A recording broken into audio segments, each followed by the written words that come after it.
Assalamualaikum warahmatullahi wabarakatuh. Hello, everybody. Thank you very much for having me. It's such an honor for me to be able to teach you in this forum. Oke, Hai Study Mates, selamat datang di Let's Study. Nah, hari ini kita akan belajar tentang grammar. Apa sih grammar itu? Untuk apa grammar itu? Bagaimana cara menaklukkan grammar? Tenang saja, dengan menonton video ini diharapkan teman-teman akan bisa lebih mengenal tentang yang namanya grammar. Namun sebelum kalian mengenal grammar, alangkah lebih baiknya jika kalian mengenal saya terlebih dahulu. Nah, siapa saya? Izinkan saya untuk memperkenalkan diri terlebih dahulu. Mungkin ini adalah beberapa hal yang perlu teman-teman ketahui. Nah, yang pertama nama lengkap saya adalah Muarfian Suryanudin. Kemudian kalian cukup mengenal saya dengan Mr. Arfi. Oke, saya berasal dari Pare. Kemudian yang perlu teman-teman ketahui adalah saya adalah salah satu pengajar atau guru di sebuah lembaga kursusan yang sangat besar di Kampung Inggris, yakni Kresna Kampung Inggris. Nah, di Kresna Kampung Inggris itu sendiri saya sudah mulai mengajar sejak tahun 2015. Lebih tepatnya ini adalah tanggal atau tahun pengangkatan saya sebagai guru resmi di Kresna Kampung Inggris. Dan di Kresna Kampung Inggris saya mengajar beberapa macam subjek seperti halnya grammar, pronunciation, speaking, dan juga listening. Kemudian tidak hanya itu, saya juga aktif di sosial media, namun di antara semua sosial media saya yang paling aktif, saya mengajar atau berbagi pengalaman saya tentang menjadi guru bahasa Inggris di sosial media yang berupa Instagram. Kemudian saya memiliki tujuan dalam mempelajari bahasa Inggris, saya punya keinginan untuk membuat murid-murid saya bisa menjadi lancar dan juga percaya diri dalam menggunakan bahasa Inggris dalam berbagai bidang, baik itu dalam grammar, pronunciation, speaking, listening, dalam berbagai macam pekerjaan. Seperti itu.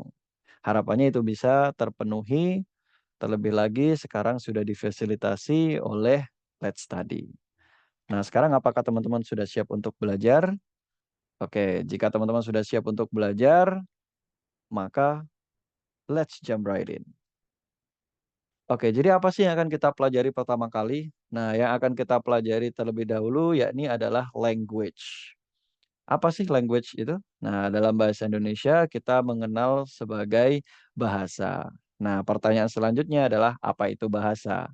Nah, bahasa itu adalah sistem atau alat yang digunakan untuk menyampaikan informasi baik secara lisan, tulisan maupun isyarat. Yang mana itu semua berfungsi sebagai alat komunikasi. Nah, language atau bahasa dia itu adalah sistem atau alat. Nah, sistem atau alat ini punya fungsi. Apa fungsinya? Fungsinya untuk menyampaikan informasi. Nah, bagaimana cara menyampaikan informasinya? Cara menyampaikan informasinya bisa melalui lisan, tulisan, maupun juga isyarat. Nah, seperti itu. Nah, ketika ada peristiwa atau kegiatan menyampaikan informasi, maka itu juga disebut dengan komunikasi. Atau sederhananya begini saja, ketika ada orang tanya language atau bahasa itu apa, kalian hanya perlu menjawabnya dengan alat komunikasi. Gitu ya. Jadi nanti kalau saya tanya language atau bahasa itu apa, jawabannya sederhana, alat komunikasi. Kalian tidak perlu menjelaskan panjang kali lebar lagi. Kemudian berbicara tentang language, language itu ada karena ada komponen penyusunnya. Nah, ada berapa komponen penyusunnya? Mari kita ketahui satu persatu. Yang pertama ada yang namanya fonem. Nah, apa itu fonem? Mari kita baca bersama-sama. Fonem adalah satuan suara terkecil yang mampu membedakan kontras makna. Jadi kalau ditanya fonem itu apa? Fonem itu adalah satuan suara terkecil. Jadi ini pembahasannya lebih kepada suara ya, bukan tulisan, namun pada suara. Nah, dari suara yang berbeda ini kita akan mengetahui yang namanya kontras makna atau makna yang berbeda antara suara-suaranya. Nah, apakah teman-teman masih bingung? Nah, kalau teman-teman masih bingung, coba perhatikan contoh di sini. Nah, di sini saya mau mengucapkan light sama right. Light sama right. Oke, di sini memang ada tulisannya, cuman kan karena ini fokusnya suara ya saya harus mengucapkannya. Light sama right. Nah, ada perbedaan suara di L sama di R di awal itu ya.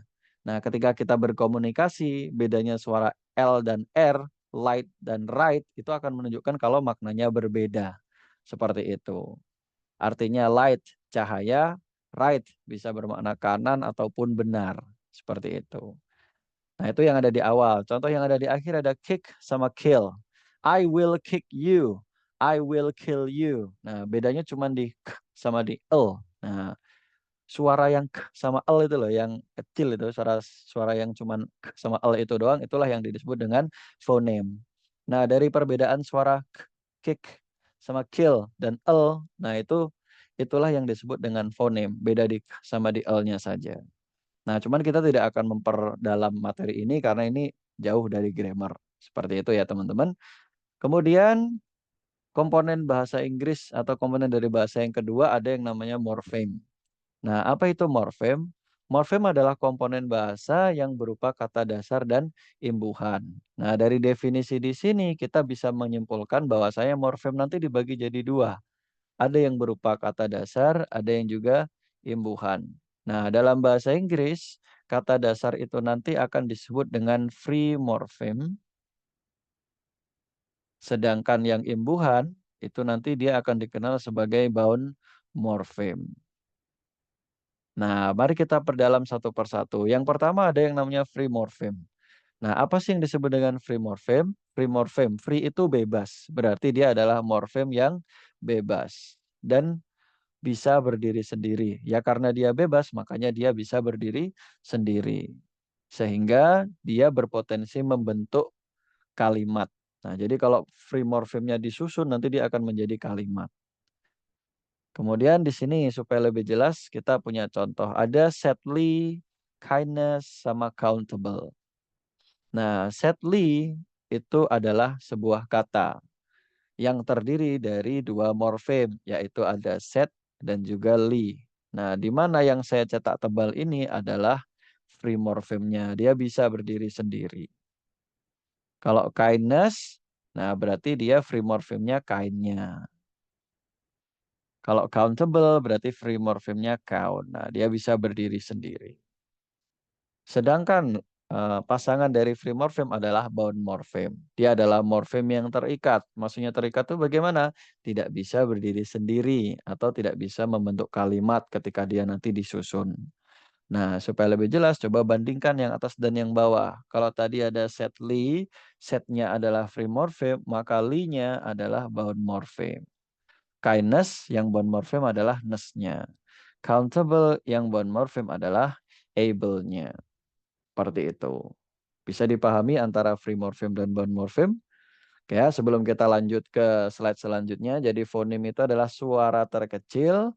Kalau morfem itu ada kata dasar dan juga imbuhan. Kata dasar bisa berdiri sendiri, imbuhan tidak bisa berdiri sendiri. Kemudian komponen yang ketiga ada yang disebut dengan word. Nah, word itu dalam bahasa Indonesia dia disebut juga dengan kata. Nah, apa sih kata itu? Mari kita baca bersama-sama. Dia adalah komponen bahasa yang memiliki makna dan juga kelas kata. Oh, dari definisi di sini kita bisa mengetahui bahwasanya word itu adalah komponen bahasa yang memiliki makna dan juga kelas kata. Jadi punya arti dan juga punya kelas kata. Kelas kata itu dia termasuk kata sifat, benda atau apa. Nah, supaya lebih jelas, coba perhatikan contoh di sini. Saya punya sebuah kalimat, I have a car. Di mana empat kalimat ini tersusun dari di mana satu kalimat ini tersusun dari empat komponen. I have a sama car. Apakah komponen-komponen ini merupakan word atau kata? Ya mari kita cek. I punya makna? Punya. Maknanya adalah saya. Kemudian, apakah punya kelas kata? Punya, yaitu pronoun atau kata ganti. Nah, jadi kata ganti itu ya yang menggantikan nama. Jadi misalkan nama saya Arfi, saya ganti saja I, seperti itu. Namanya Budi digantinya dengan he. Nah, itu ya sedikit tentang pronoun. Kemudian have. Apakah have juga kata? Iya, karena dia memiliki makna. Maknanya mempunyai dan juga memiliki kelas kata. yaitu verb atau kata kerja. Berarti dia juga termasuk word. A artinya sebuah, kelas katanya adjektif atau kata sifat yang menjelaskan ke mobilnya nanti. Berarti itu juga word atau kata. Kemudian yang kedua, yang terakhir ada car. Nah, car itu punya makna yaitu mobil dan kelas katanya termasuk noun atau kata benda. Berarti bisa kita simpulkan bahwasanya keempat komponen yang membentuk kalimat ini adalah kata. Kenapa? Karena dia memiliki makna dan juga kelas kata. Oke, sampai sini bisa dipahami? Oke. Kemudian yang selanjutnya, ada catatan penting yang harus kalian ketahui. Secara formal ada dua word atau kata yang hanya terdiri dari satu huruf, yaitu e dan juga I.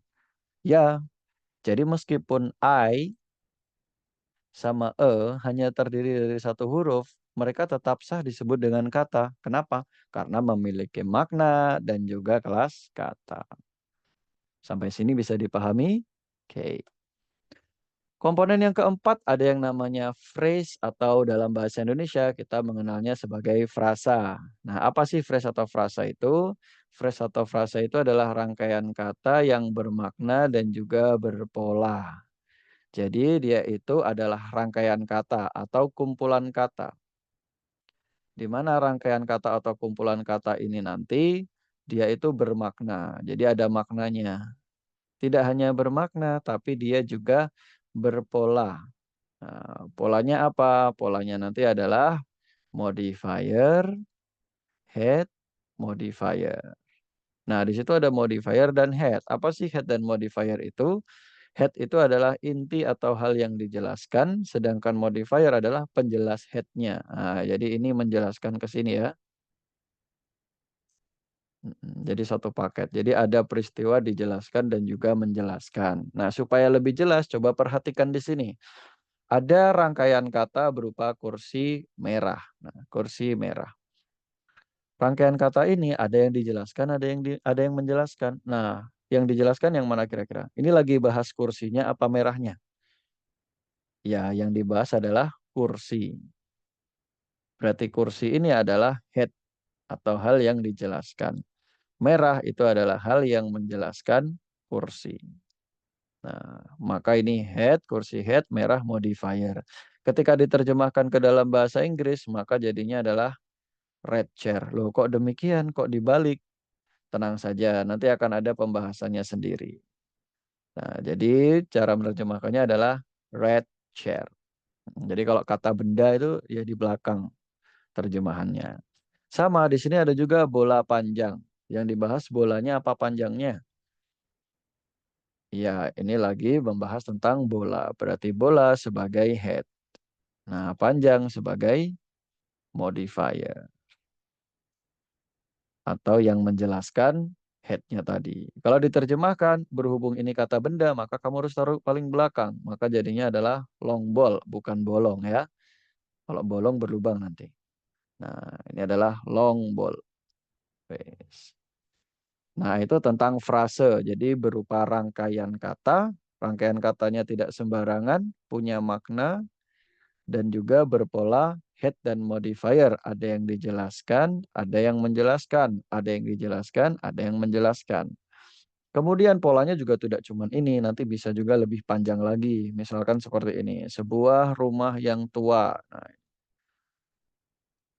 Nah, sebuah rumah yang tua. Nah, kata-kata yang agak panjang ini yang dibahas itu adalah satu, yaitu rumah. Nah, ini lagi membahas rumah. Berarti rumah itu sebagai head.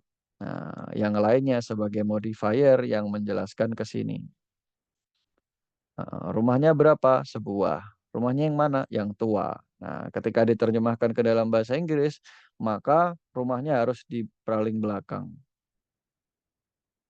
Nah, maka diterjemahkannya jadi an old house. Nah, ini nanti juga akan ada pembahasannya tersendiri. Kenapa kok bisa urutannya seperti itu? Nah, tapi kita belum bahas itu karena fokus kita hanya memahami apa yang disebut dengan phrase atau frasa. Bisa dipahami? Oke, kita lanjut ke komponen bahasa yang kelima, yaitu ada yang namanya clause atau klausa. Apa itu clause atau klausa? Mari kita baca bersama-sama. Dia adalah rangkaian kata yang bermakna serta berpola subjek plus predikat atau subjek plus verb. Nah, kemudian rangkaian kata yang bermakna berpola subjek predikat dan subjek verb ini ada yang berpotensi menjadi kalimat serta ada juga yang menjadi bagian dari kalimat. Oke, kita breakdown dulu ya. Clause atau klausa, dia merupakan rangkaian kata. Berarti pasti lebih dari satu kata. Kemudian rangkaian kata ini tidak sembarangan. Dia pasti bermakna atau bisa dipahami. Kemudian polanya berbeda dengan pola frasa tadi, head dan modifier. Di sini pola dia adalah subjek plus verb atau subjek predikat kalau dalam bahasa Indonesia. Nah, rangkaian kata, bermakna, dan juga subjek verb ini nanti ada yang bisa menjadi kalimat, ada juga yang hanya menjadi bagian dari kalimat. Oleh karena itu, kita tahu jadinya kalau klausa itu dibagi menjadi dua. Ada yang disebut dengan main clause, ada juga yang disebut dengan sub clause. Apa sih bedanya main clause dan sub clause? Tenang saja. Di Let's Study ini saya juga akan membahas tentang perbedaan dari main clause dan juga sub clause. Nih, kita bahas satu-satu. Yang pertama adalah main clause. Dia itu adalah induk kalimat. Nah, sedangkan sub clause itu adalah anak kalimat. Mari kita bandingkan antar keduanya. Main clause itu adalah induk. Induk itu bisa berdiri sendiri. Nah, induk itu bisa berdiri sendiri. Nah, tanpa anak induk tetap induk gitu.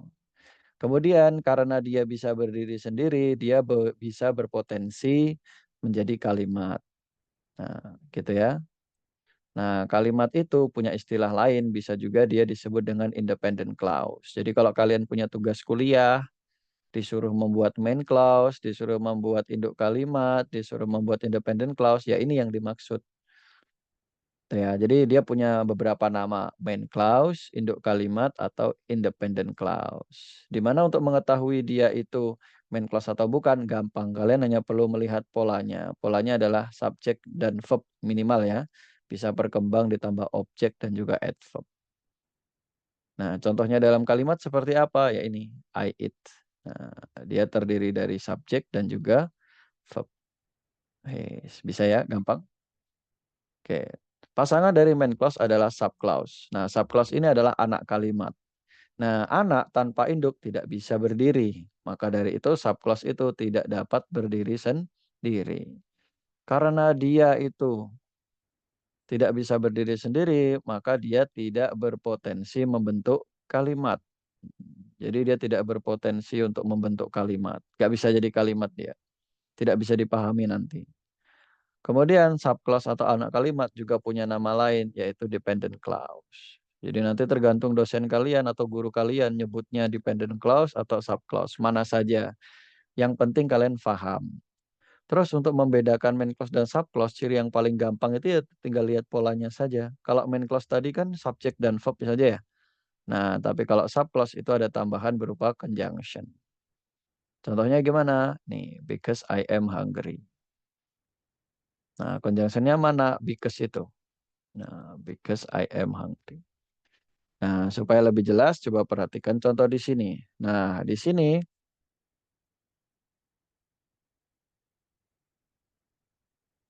ada kalimat I eat much rice because I am hungry. Nah, di sini I eat itu adalah subjek verb, I am itu juga subjek verb. Nah, dua subjek verb ini namanya klausa. Kemudian dua klausa di sini dihubungkan oleh conjunction yang berupa because. Nah, keberadaan because di sini ternyata memihak kemana? Ke belakang. Nah, maka menjadi satu kesatuan. Kalau yang ini satu paket begini. Maka yang depan karena dia hanya subjek verb maka namanya main clause. Kalau yang belakang maka namanya sub clause. Jadi sebenarnya untuk membedakannya gampang. Hanya perlu lihat polanya. I eat itu main clause, kalau because I am itu namanya sub Clause. Sampai sini bisa dipahami teman-teman? Oke, good job. Nah, komponen yang terakhir ada yang namanya kalimat, di mana kalimat ini akan dibagi menjadi dua. Ada kalimat nominal, ada juga kalimat verbal. Nah, kita bahas satu persatu. Ketika kalimatnya nominal, maka nanti yang harus kalian lakukan ketika menerjemahkan adalah meletakkan anggota be. Yang mana anggota be nanti harus sesuai dengan subjeknya. Nah, kita baca dulu ya. Letakkan be yang sesuai setelah subjek dan sebelum kata sifat atau kata benda atau kata keterangan. Nah, jadi ketika kalian menerjemahkan setelah subjek, kok setelah subjek ada kata sifat, benda, ataupun keterangan, maka sebelumnya kamu harus meletakkan be berupa ismr. Contoh, harimau itu buas.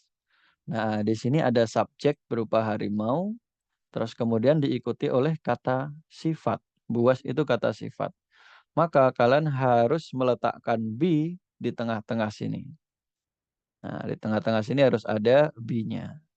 Maka jawabannya adalah the tiger is wild.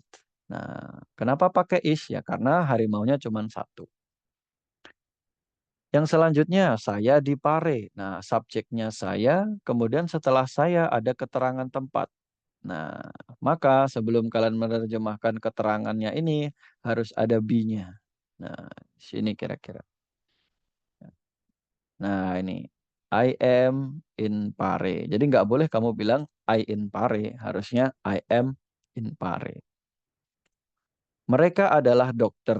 Nah, subjeknya mereka. Kemudian setelah mereka diikuti kata. Tapi kok bukan kata kerja, ini kata benda. Berarti sebelum kata bendanya harus ada be-nya. Nah, maka jadinya adalah they are doctors. Nah, ini. Nah, penggunaan ismr itu tergantung dari subjeknya. Jadi gitu ya. Nah, ini termasuk kalimat nominal, di mana kalimat nominal itu setelah subjek, dia diikuti kata sifat, benda, ataupun keterangan. Kalau sudah seperti itu, maka sebelum menerjemahkan kata sifat, benda, dan keterangannya, harus ada be-nya. Ya. Nah, pasangan dari kalimat nominal adalah kalimat verbal. Nah, kalimat verbal ini cara menerjemahkannya nanti menggunakan verb satu atau verb SIS. Verb satu itu ya verb yang masih asli. Makan itu eat. Kalau verb SES-nya eats gitu. Pergi itu go. Verb SES-nya goes. Nah, di sini ada contoh. Anak itu menangis. Subjeknya itu anak itu. Terus kemudian diikuti kata kerja menangis. Maka tidak perlu ada ismr-nya. Langsung saja. The child cries. Nah, dia menggunakan verb SIS. The child cries. Kenapa? Karena anaknya satu. Soal yang kedua, kapal-kapal itu tenggelam. Nah, subjeknya adalah kapal-kapal itu. Kemudian setelahnya diikuti kata kerja, tenggelam. Oh, berarti ini verbal. Kalau verbal maka tidak perlu menggunakan be atau ismr. Langsung saja antara pakai verb satu dan verb SIS. Maka kalau diterjemahkan jadinya the ships sink. Nah, the ships sink. Kapal-kapal itu the ships, tenggelam itu sink. Loh kok enggak ada S-nya? Ya karena kapalnya banyak. Nah, jadi kalau bendanya cuma satu, child gini, maka pakai S. Tapi kalau tidak, maka tidak usah pakai S. Kucingmu menggigitku. Nah, kucingmu menggigitku. Subjeknya adalah kucingmu. Menggigitku adalah kata kerja dan objek. Nah, ini dilihat. Kucingmu kan satu. Kira-kira pakai verb satu atau pakai verb SIS? Satu apa yang banyak. Oke, kalau kita lihat kasusnya kan sama dengan yang atas ya. Satu orang, satu kucing. Berarti ada S-nya ini kira-kira jawabannya. Nah, ini subjeknya your cat. Nah, bite ada S-nya. Bites me.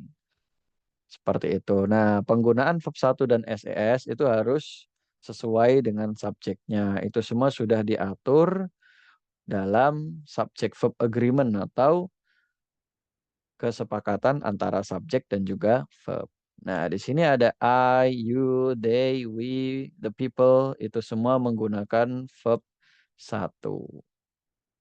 Sedangkan kalau he, she, it, the man, itu semua menggunakan verb S, is. Nah, seperti itu ya. Wes. Kemudian supaya lebih jelas di sini kita punya latihan soal.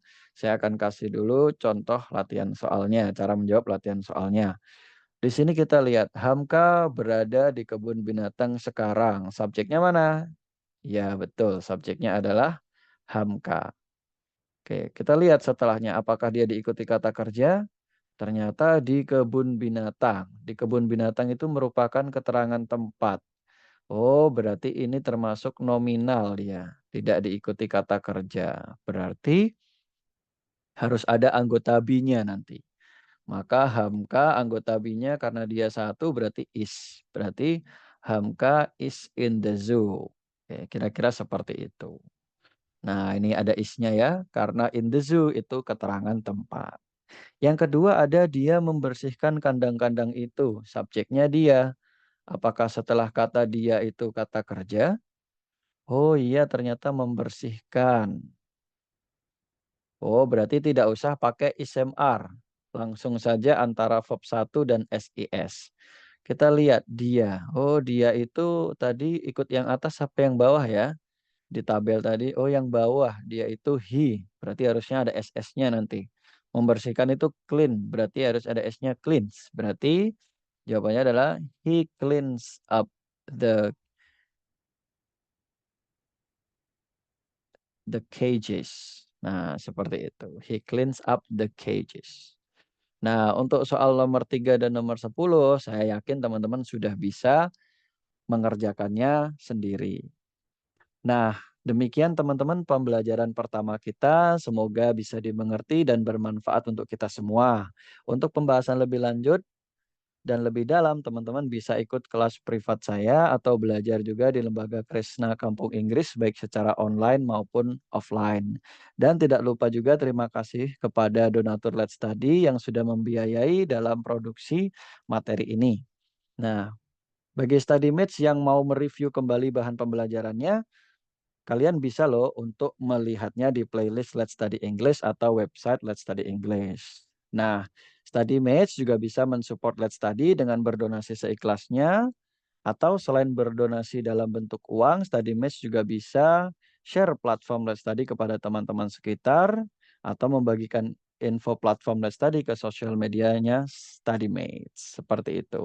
Jadi kalian yang mau berdonasi bisa scan aja barcode ini atau kalian bisa juga share untuk mensupport dalam bentuk lain.